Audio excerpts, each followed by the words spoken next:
আমার নবীজি বলে, আল্লাহ, আমার উম্মত হাসরের ময়দানে থাকাকালীন আমি কিন্তু জান্নাতে প্রবেশ করব না। আমার আল্লাহ বলবে, হে নবী, আপনি তো জান্নাত না করলে জান্নাত উদ্বোধনও হবে না। বলে যে না, আমি আমার উম্মত ছাড়া আমি জান্নাতে প্রবেশ করব না। তখন আল্লাহ থেকে ফয়সালা আসবে। আল্লাহ বলবে, যাও, আমি তোমার উম্মতকে মাফ করে দিলাম আর তাদেরকে জান্নাতের বাসিন্দা বানিয়ে দিলাম।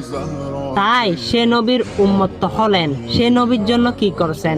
চলুন আজকে একটা হাদিস সে নবীর মানুষের কাছে পৌঁছে দিবেন।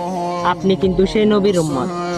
আমার প্রিয় নবীজি বলে, যে দাঁড়িয়ে পানি পান করে সে যেন বমি করে দেয়। আর এটা হচ্ছে আমার প্রিয় নবীজির একটা হাদিস। এই হাদিসটা কিন্তু মানুষের কাছে পৌঁছে দিবেন, কারণ সেটা ইমানের দায়িত্ব, আর সেটা জান্নাতে নেওয়ার জন্য আপনাকে যথেষ্ট হয়ে যাবে। আমিন।